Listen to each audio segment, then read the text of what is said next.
Rockefeller Center isn't just part of New York. It's part of the myth of New York. It's where tourists gather, where skaters glide under golden statues, and where television is made live every week. You've seen it in Home Alone 2. You've seen it in Elf. But behind all of that, there's a hidden infrastructure that most people never actually notice. Rockefeller Center has its own underground delivery system, a private network of tunnels connecting its buildings from below. And for many years, it had its very own power plant, pumping energy into dozens of skyscrapers from beneath the plaza. Though what most people admire about this complex is what happens above ground. It became headquarters of American broadcasting, the home of Radio City Music Hall, and the site of one of Earth's most iconic ice rinks. But here's the thing. When the project began, the country was deep in the Great Depression. The original tenants had pulled out, and the whole thing looked doomed before the first stone was ever laid. So, just why was it built anyway, and who had the vision and the nerve to see it through? Stay tuned to find out, as today we uncover the amazing story of Rockefeller Center. I'm your host Ryan Socash, and you're watching It's History. The story of Rockefeller Center really shows us how infrastructure and organization can shape a place's fate, even under the harshest economic circumstances. A somewhat universal story, with principles that, dare I say, could even apply to your own business, since everything could fall apart without the right tools. And that's where our sponsor Odoo comes in. Essential tools, organization, and having a website today are just as important as having a physical store, but many entrepreneurs give up before they even start because they think building a website is too complicated, expensive, or requires technical skills which they don't have. That's where Odoo Website Builder comes in, a platform that lets you create a professional website in minutes with no coding required and completely free. So, what else makes Odoo stand out? Well, it's easy. Just drag and drop to design your website effortlessly. It's fast. Get your website up and running in just a few clicks with no complicated setups. It's free. You'll get unlimited hosting, customer support, and a free custom domain for a year. The platform is AI-powered, meaning Odoo's integration with ChatGPT helps generate content for you with just a few clicks. So if you ever wanted to build a website for your business or project, now's the perfect time to do it without spending a dime. Try Odoo for free today and give your business the online presence it deserves. Click the link in the description and start now. Long before Rockefeller Center filled 11 acres of Midtown with granite, steel, and radio waves, the name Rockefeller was already reshaping American industry. But here's the thing. The man who really reshaped American industry didn't actually build the center. His son did. To understand how that legacy formed, we need to go back to the family's beginnings. John D. Rockefeller was born in 1839 in a small farmhouse in Richmond, New York. His father, William, worked as a traveling salesman. He was often gone for long stretches of time, trying to make a living however he could. His mother, Eliza, managed the home and raised their 6 children with a focus on discipline, faith, and economy. She was a Baptist and expected her children to live modestly and work hard. The family had been in America for over a century by then, originally from Rhineland, a region of Germany. They weren't wealthy or well-known, just settlers trying to survive. Though some observers note that through his mother's line came Scotch-Irish ancestry and possibly that stubborn streak that would define Rockefeller's business life. By the time John was a teenager, the family had moved to Ohio, settling not far from Cleveland. There, he enrolled in a commercial college and trained in bookkeeping. It wasn't a glamorous path, but it taught him how to track every cent and how to read the flow of money in and out of business. At just 16, he got his first job, assistant bookkeeper, at a production firm. He was quiet, methodical, and obsessed with cost. Within a few years, he started his own business with a partner. Then, in 1863, he made the move that would define his life. He invested in oil refining. Other men chased the thrill of striking oil, but Rockefeller, well, he didn't.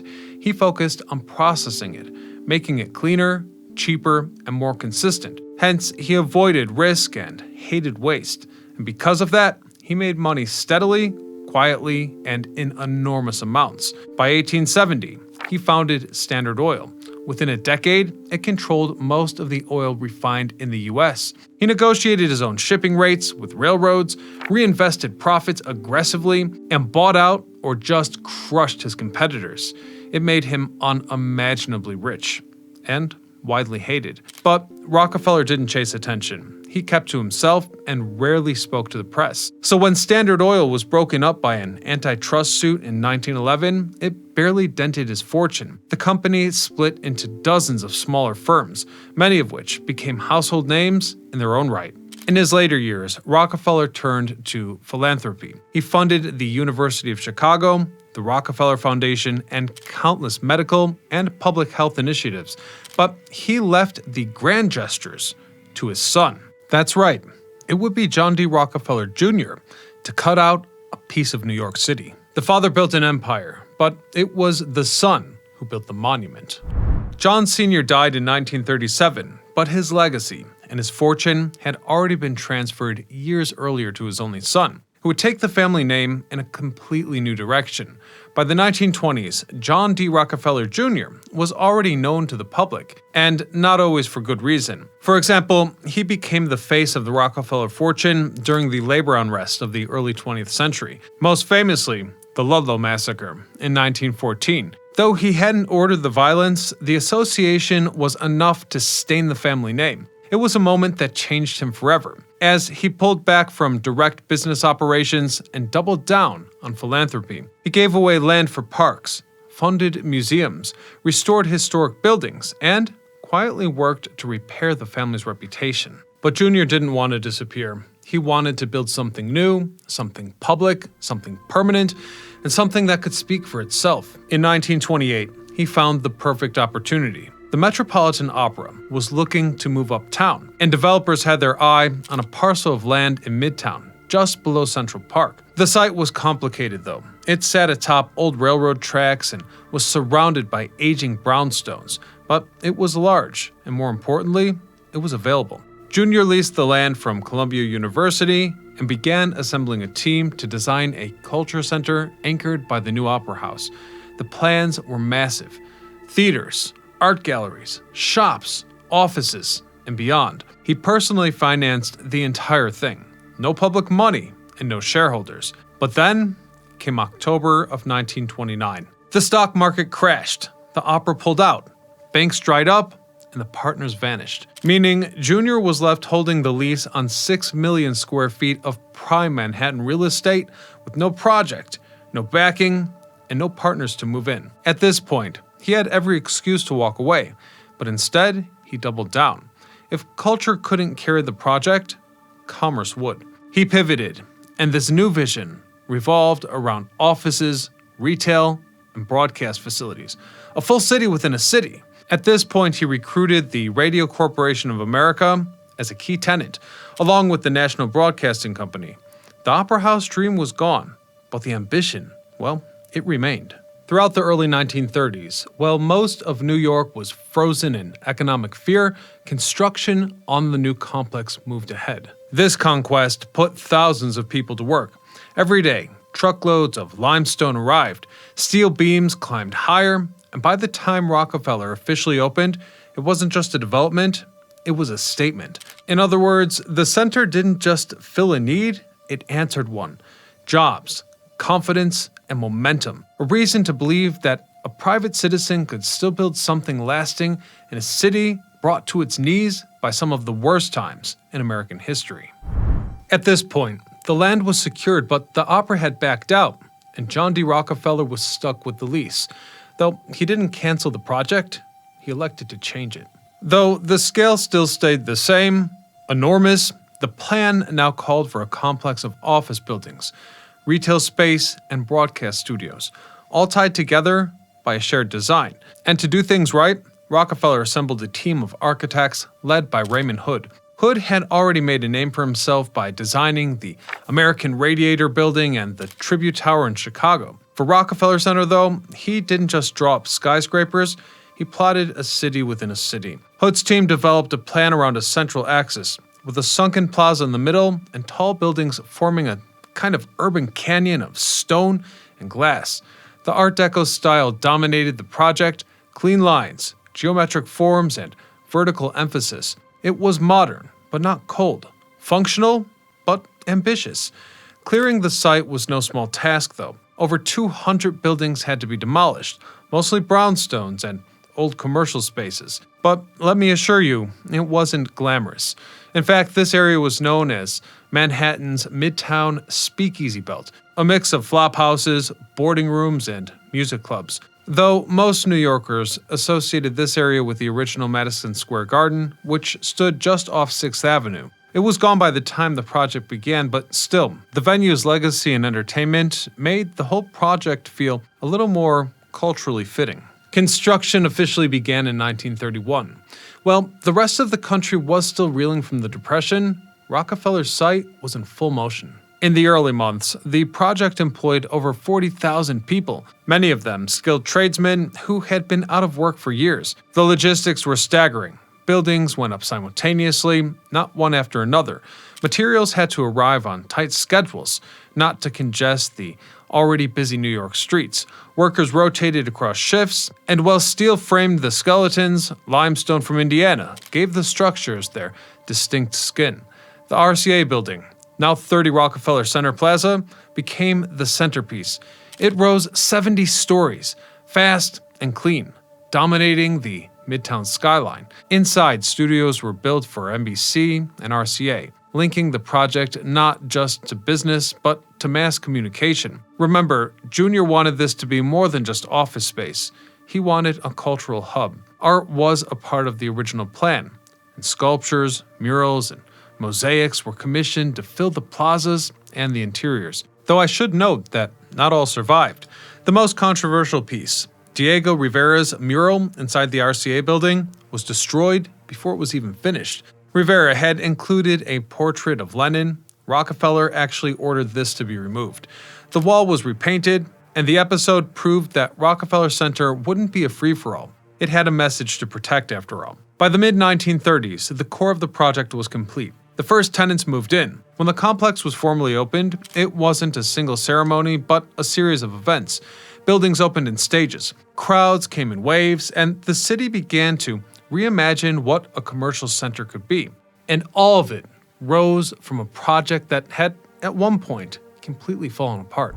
By the end of the 1930s, the buildings were up, tenants were moving in, and Manhattan Midtown looked completely different than it had just a decade earlier. What had started as a desperate pivot during the Depression had now grown into one of the most coordinated private developments the city had ever seen. But Rockefeller Center didn't just stop with the buildings. What made it unique was how everything fit together. At the base of 30 Rockefeller Plaza sits a sunken plaza, a space that was originally meant to be a shopping concourse. During wintertime, however, it transforms into the now famous ice skating rink, and I'm sure you're wondering, how did the ice skating rink end up there? Well, it wasn't a part of the original plan. In fact, it was added in 1936 as a temporary attraction to draw foot traffic during a slow season. It worked, and never left. Just above that is the golden statue of Prometheus, cast in bronze by Paul Manship. It's one of the most photographed works of art in the entire city, even though few visitors actually know what it represents.